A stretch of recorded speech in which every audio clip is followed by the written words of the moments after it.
And what are the kids doing now? So now the kids, because of the platform, we can alter. They're basically taking their summer now.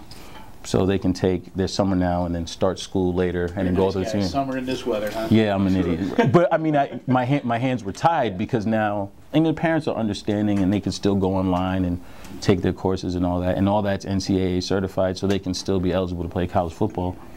And their parents are, you know, doing their best to get them the visits and stuff because this is stuff that we were supposed to do. I just couldn't do it. That's the remarkable part. Aside Kentucky, he just left Kentucky, matter of fact.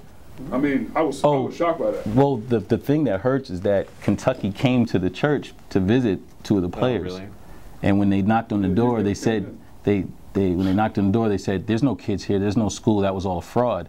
So the coach called me because I took the kids on a UK, it's on the Instagram, but I took the kids on a UK visit. It's like I was so. And so I told the coach and said, look, it's just been a mistake. And I'm covering for the church because I want to address the problem. Hey, I'm here to see a kid that we want to give a scholarship to. They said the school was a fraud and this, and that. I said, that's a mistake. There's something else going on. It's fine. Here's where the kid is. And so the kid just went on another visit. So we went down to Kentucky to visit. But I mean, you know, we still have relationships with other churches that, you know, because of investigation, I couldn't speak to them. So Cornerstone Christian, they flew the entire team out to Texas, and we played a game in San Antonio, and the kids got to go around to Cornerstone Christian. They got to see Hagee's church, which is a really big church. They had that experience of going to Texas. Some of these kids never left the state, let alone the city.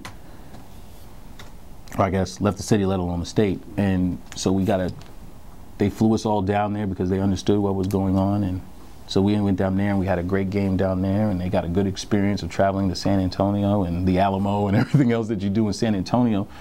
These kids actually flew.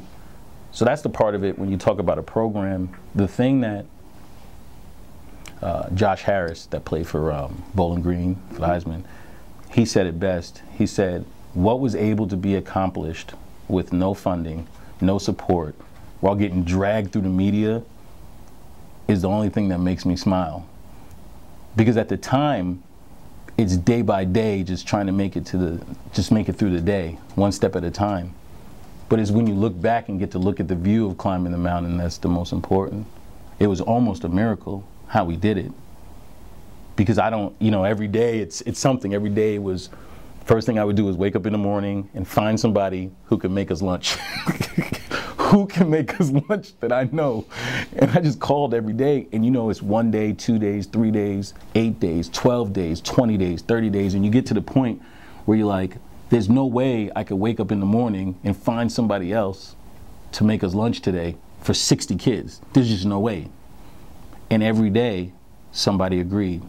Every day, somebody agreed. Sean called realtors for us every day, and it's just, it got really, really, really, really amazing, and Meyer helped us out, and I don't know how many free bins of fried chicken they let us have because they heard about what was going on, and the lady from Meyer, the manager, just said, she goes, there's no way.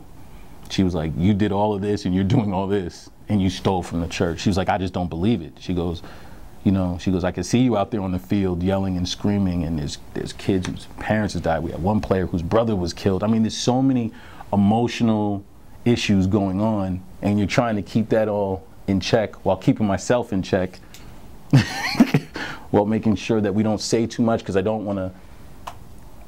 just didn't want to put the church under that, because I had the same respect for church growing up. I mean, I'm always willing to give somebody a chance for forgiveness because people forgave me. Think about the parents that forgave me. They were supposed to be this nice school and all this going on, and then all of a sudden it wasn't. And they forgave me, even though it wasn't my fault. They still forgave me and still worked forward and stuff. And I was just trying to do the same thing. And